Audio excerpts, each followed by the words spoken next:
Because not to be conceited, but we hear from other people as well. All right, on to number 2. I'm your host, Cee, an Aries mom juggling dental tools and real estate deals. And I'm your co-host, Cee. I'm a Cancer with a heart as nourishing as my skincare routine. Steeped in style, steered by inspiration. Pouring the perfect blends of fashion, skincare, reviews, love, and motivation. Tune into the Tuesday Tea with V podcast. Don't forget to subscribe and leave us some love.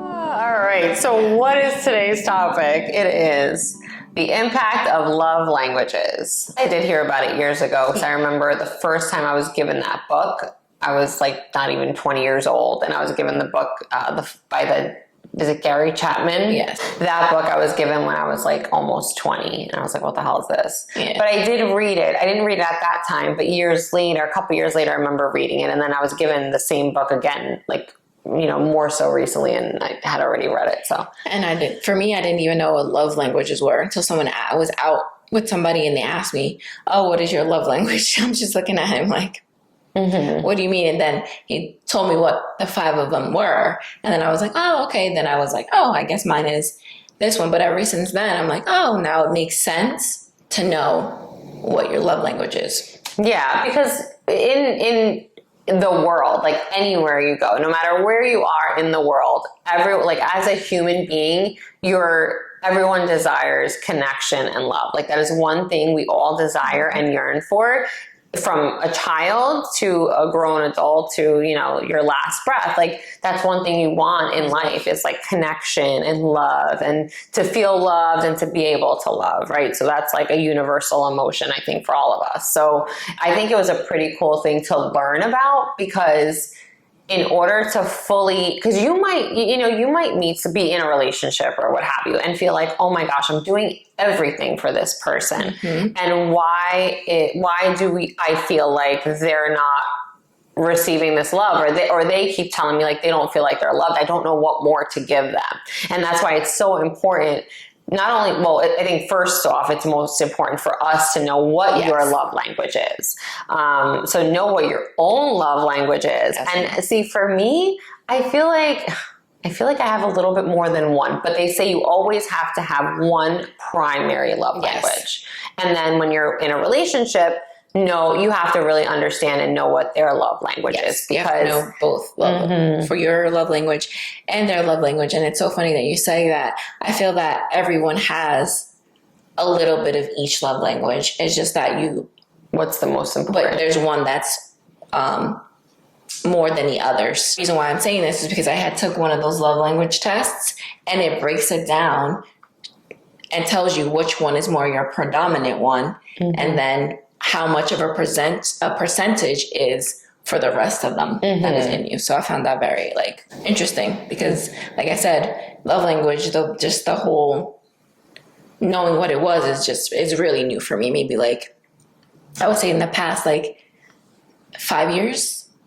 Yeah, because knowing the love language, it gives you that proper framework, like a foundation for basically starting. And there are some people out there who will look at the different love languages, which we're going to get into. We're going to talk about each one and obviously what each one means, but I feel like it's very self-explanatory.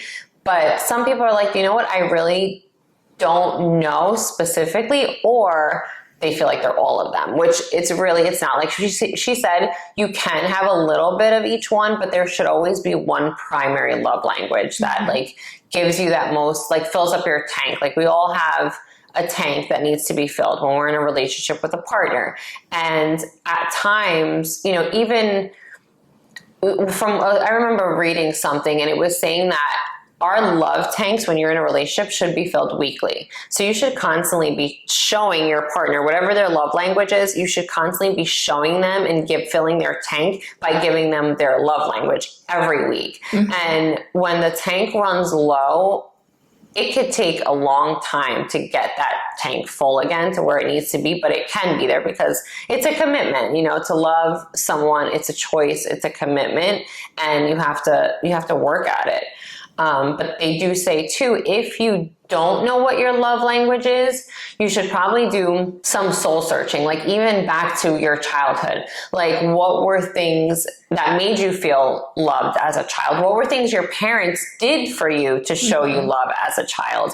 And then what were things that maybe you didn't get as a child? And maybe that's what you did need, because all of that probably does play into a part as to how you receive and want love as an adult in your adult relationships. And I think as far as like with love languages, for you to figure out which one yours is just the fact of just knowing what they are. Some people don't even know what the love languages are.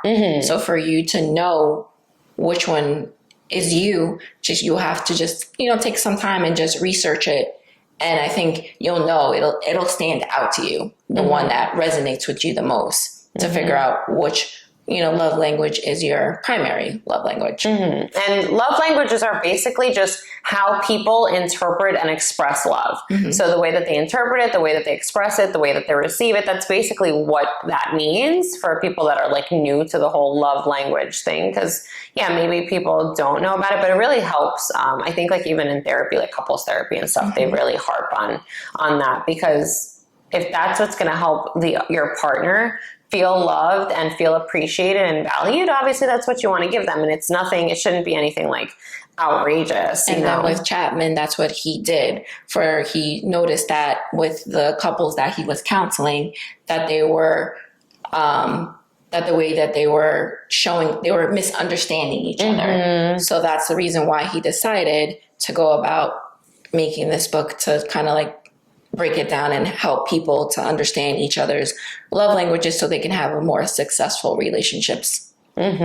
Yeah. So so the first love language. I did the same as the words. So the first one is words of affirmation, which is basically like what? Uplifting words. It doesn't even always have to be communicated through talking. It can be communicated through a letter. It can be communicated through text messages.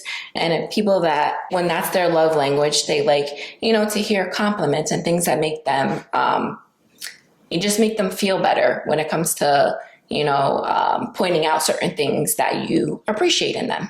Yeah, expressing affection and appreciation through verbal affirmation and compliments. But even still, just like she said, like a letter or text message, just ways of letting that communication, keeping it open and giving them that positive reassurance that makes them feel loved. So is that yours? Yeah. It is yours? That one's yours? No, that's not mine. Oh, okay. Thinking that's what I wrote, yeah. That is not my love language. No. I mean, it's nice. I mean, affirmation is nice, like reassurance. I kind of think that goes like hand in hand, but I don't really need that. I think that personally, I feel that in the relationship. Yeah. For me, it's part of the love language. Of course, as a woman, we like to be complimented, but that's not my primary. It is definitely in there somewhere. Of course, you want to be called beautiful, things like that. But as far as like, I need it every day or I thrive off of it, no. I'm confident. I don't need to hear it from you. I'm good. Yeah.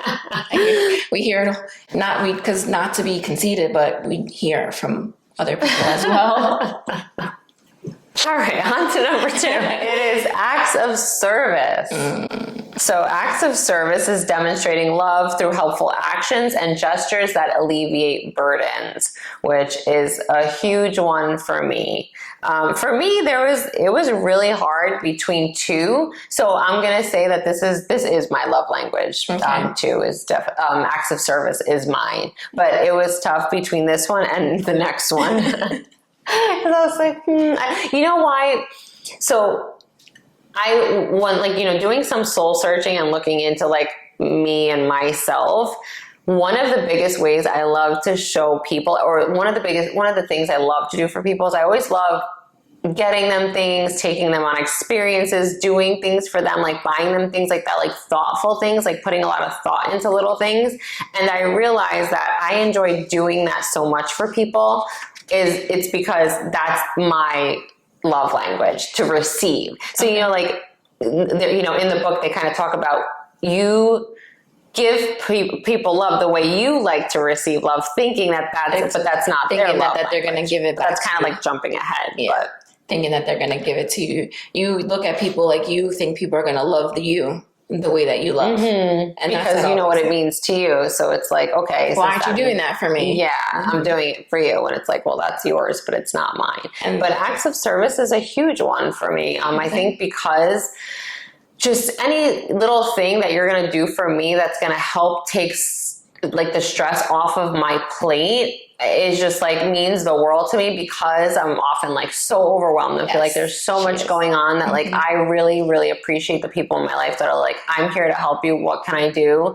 And they'll be there for me to help me. Like that, yeah, I think that means more to me than anything else. For me, acts of service is, it's a nice thing when people do things for you without you asking. Even the little things when they notice that if you have so much on your plate and they're willing to like take those things off your plate, as little as, house chores, servicing your car, or, helping you run errands. You have sending us lots of money, dry cleaning that you need. Sure. Isn't that gift giving? Yeah, well, that's why it's hard for me to decide between the two. So with the acts of service, it's like if you decide to do that for me out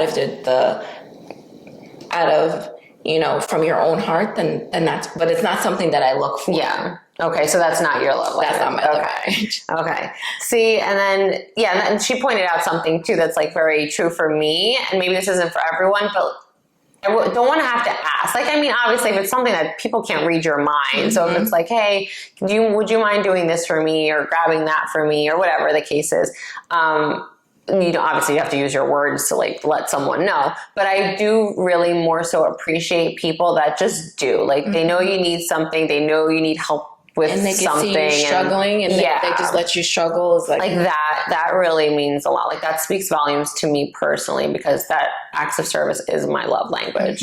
Exactly. And then our next one is gifts, which is very nice. So that's like it took some time for me to really have to understand like which of the two really was my love language. So as far as receiving gifts, see, for me, that's not my love language. I do like, and she knows, like, I guess it is part one of them, because I'll be out and I'll see something and I'm like, oh, and she'll be like, oh, you got me this. And she's good with that too. Like, so I will, thoughtful things. If it reminds me of you, no matter what it is, it does. And people, when it comes to like gifts, it doesn't matter like how big or the price, or it's just the time and the effort that you took, and that the fact that it made you think of them. It's more the thought behind it, especially when it's like a gift that there's so much thought put into it. Like, I remember one year, it wasn't long after my mom passed. It might have been like the first Christmas after, and I got a necklace, like a gold necklace with her picture on it. Like just the thought behind that. Like, my sister, for this Christmas, she got me a Pandora necklace, which had mine and my siblings' like initials on it. Like, just those really thoughtful, meaningful things. Like, you really took the time to do that. Like, that's awesome. Like, that's, Exactly. But when it comes to receiving gifts, the person that, if it's your love language, does that mean that you're also a gift giver? Sometimes it depends. If you think that, if you don't know a lot about love languages and you think, okay, this is how I like to receive love, so I'm going to do this for them too, but I think once you start really doing some research on it, and if you've read the book, then you understand. That's why they say, like, when you're, obviously not when you're dating, I'm sure, I don't know, maybe we do talk about that, depending how fast, how serious you want to get. But I think that's something like early on in a relationship, or before you establish a relationship between two people, I think that's something that should definitely be discussed. Like, what is your love language, or how do you like to receive love, so that the person that you're going to be in a relationship with knows how to make you feel loved and what to do for you, right? I think that's pretty important. Definitely. Which I don't think I've ever done before. What? Like, did it in the beginning of the relationship. It was always done like later on when the relationship was kind of like falling apart, right? Like where it was like too late. We should have established this in the beginning because there's no saving us now. Yeah, it's a done deal. And some people too, like if you're in a relationship and they're not going to fill your tank with the way that you want to be loved, are you willing to keep on being in this relationship? Yeah, because you're we do. tank. Mm-hmm. We do, because sometimes it depends on how far in a relationship you've already been. Sometimes you get comfortable with that person, even though they're not fully filling your tank, and you just justify their actions. Once the tank gets so depleted, it's really hard to fill though. So unless you guys are going to keep trying to just pour into each other's cups and get over, it'll be hard. So receiving gifts is not your love language either. That's, like I said, that was a very close one for me. I still think about the people in my life that spoiled me with the best of the best. So let's just leave that there. But she's like, I want that to keep going. Thank you very much. They still cross my mind, and then you kind of have regret, but everything works out the way God wants it to work out. Everything happens for a reason. Just try to keep my faith. So number 4 brings us to quality time.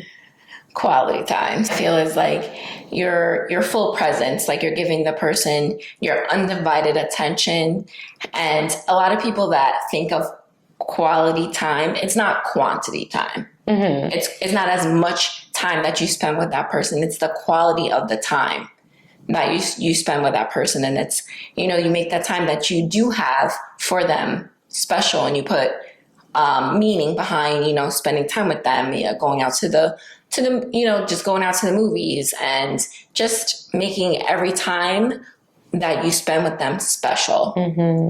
And for me, quality time, this is my love language. Yeah, definitely. I do like spending time if I'm with somebody, even it's not quality time. It's not only just with relationships, it's also with friendships.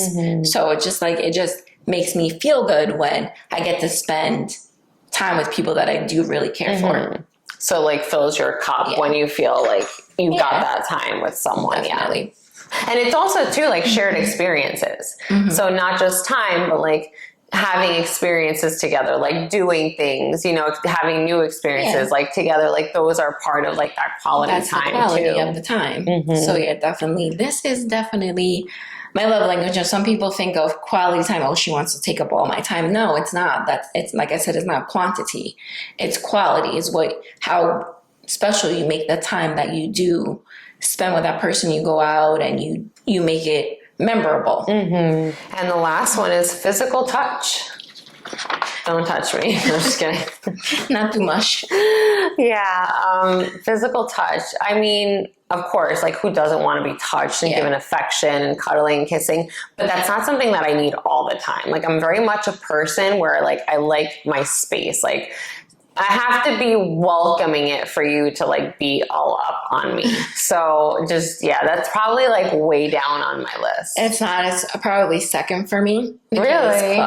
Because physical, it's like the energy for me. If like with physical touch, I can feel your energy. If this is something that makes me feel good when you hold my hand, when you touch my rub, play with my hair, or I can feel your energy, your vibe. So if you go to touch me and it's like, it's not a good feeling, then I know it's not. Oh, that's the worst. That's the worst when you're like around someone and it's like, it's not good. You're obviously not welcoming the touch of the person, and then but then cringe. Especially when you're like, those hugs are so good. Yeah. And then and then the kisses are so like me with the PDA.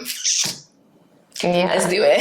Yeah. But it's definitely, it gives off energy for me with the physical touch. Yeah. See, I don't mind it. I just don't need a lot of it. That's all. So, but see, that would kind of that you would establish with someone in the beginning. Because let's say I were to meet someone that is their love language, like physical touch. So they needed constant affection.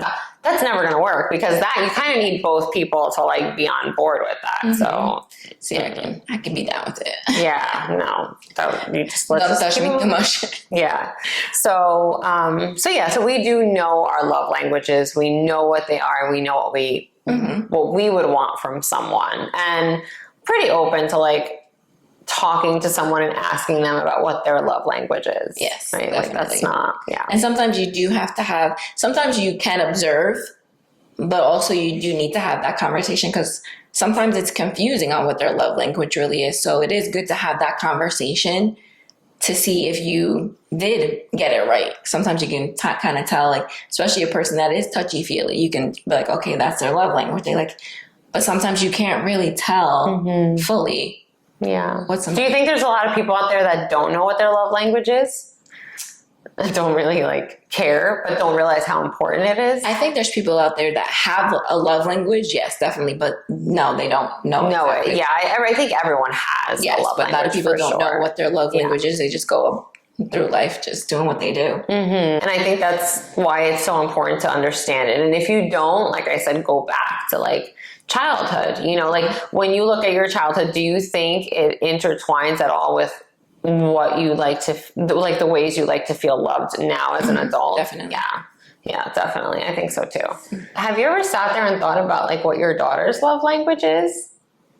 Like I sit here and think, I'm like, what are my kids' love languages? Like now, obviously that could change, but I'm sure their love language now will have a huge impact on their love languages. But do you think your love language with your family is the same love language as with your intimate person? I would think so. Yeah. I would think, because I think that's internally how you receive love, like the way you like to, like that's what makes you feel loved. So I think no matter who it's coming from, if that's what makes you feel them, obviously there's many little things that make you feel loved, but I think one of the most important, like what was one of the love languages? There was one, receiving gifts. So like receiving gifts, for instance, I know that sounds like they make it sound like it's materialistic, yes, but really like, and we're kind of like making this a little like funny, but in all seriousness, like someone who their love language is receiving gifts, for someone to like miss a birthday or something for this person, or like just kind of forget, maybe it wasn't like nothing to that person, like that really means a lot. Like that could not destroy them, but that could hurt them really badly. It can hurt your relationship with them. Yeah, because that is like their love language. So like things like that, it really affects them. So yeah, I think it kind of is the same. So with my daughter, and I would think I do know her love language, is I feel like it's the same as mine, is quality time, because remember she used to always leave me messages on the phones and stuff when she was a kid, because she just wanted Do you still have those? Well, no, because it's from such old phones. Like she would call and leave message after message after message, just, Mom, where are you? And she wanted to, when you leave, if you go to Dunkin' Donuts. That's what I was saying. I remember leaving like specific things to bring home when she came home for her. It would be quality time. Yeah. That's interesting. I definitely would like to analyze my kids and see, because you want to love and everyone. I'm curious. Yeah. For my daughter, ever since she was in preschool, I've written a note in, like she gets a lunchbox note since preschool, or even if she like goes somewhere and I have to pack a lunch, and to this day, I remember last year, I asked her, because I knew she was going to middle school. I'm like, do you want me to stop putting? And she was like, no, don't stop. Like, so I still to this day. So it's been like 9 years of just, and I will not forget a note in her. And that's a way to find out if that's not your child's love language. If they're like, could you please stop writing me this? Yeah. I don't want this anymore. You don't have to do this anymore. Then that's not their love language. And I still have, like, we keep most of them too. So that's crazy. I have like a lot of them. That was like words of affirmation, acts of service. Like maybe, she or he cleans their car every week. So surprise them and go do it for them. That could be an act of service, or just having a home cooked meal when they get home that day, knowing that like it's one less thing that they have to worry about, that's kind of thing. Receiving gifts, you could have, if the person likes to receive flowers, leave a fresh bouquet or come home with flowers. Like that was one thing I really, really liked, was having like fresh flowers all the time. What else? The quality time. Oh, and that's one other thing with like quality time. Like, the person wants to spend time with you. Don't just assume, but ask them something that they want to do with you, and make sure it's like that undivided attention. I mean, you could surprise them too. And that with quality time, it doesn't, and that's another thing, even with quality time, it doesn't have to cost a lot. Like get in the car, take a drive, and you walk on the beach, a picnic, something like that you thought of, and you want to spend quality time with them. Just that person and yourself, a little picnic, just having conversation, and that's also an intimate moment. I just don't like bugs, but yeah. And I don't do grass. So maybe a quality time picnic on the beach. And like one of those netted gazebo things. Oh yeah, on the beach. That'd be nice. Yeah. Exactly. So it's thinking of things to do to spend time with them that always will stand out in that person's mind. It's pretty important to also respect each other's love languages, just because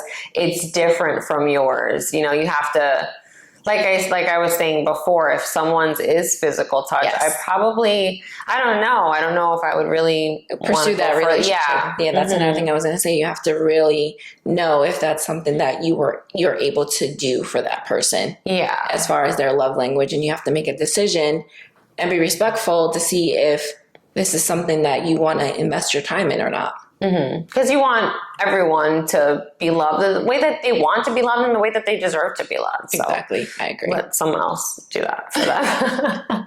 Sorry, you're not for me next. That's the one thing too, like trying to understand, like when someone does mean a lot to you, try to understand their love language. If you're just like, well, I don't know, why does this person like to receive so many gifts? Look into it. We hope you enjoyed today's episode. Hopefully you learned something on love languages. And if you do already know, please, as always, we invite feedback. So share some thoughts with us. Or if you don't, maybe you want to look into this a little bit further just so that you can understand what your love language is and how to give and receive love to your significant other. Also, link down below the book by Gary Chapman. It's called The 5 Love Languages. I think it's like Making Love Last. I don't know, but I know it's The 5 Love Languages by Gary Chapman. So I will link that down below. If you haven't checked that book out, you probably should. It's definitely a good read, and it gives you some insight. It's a good book, but there's also other books that also tell you about love language. It's that one, or if you don't want to read that one, there's definitely other ones that you can research to see if you are interested in reading one of their books instead. And I know earlier you mentioned like the test. There's the test that you can take. The test is fun. Yes. Yeah. So take the test if you're not sure of what your love language is, because it will definitely help you to pinpoint your primary and your secondary love languages. Yeah, I'll find a link to one of them, and I'll link that below so that you guys can take the test and find out what your love language is. But until next time, mi gente, take care, and we'll see you for our next episode. Don't forget to subscribe and leave us some love. See you guys later. Love, light, peace, V. And see.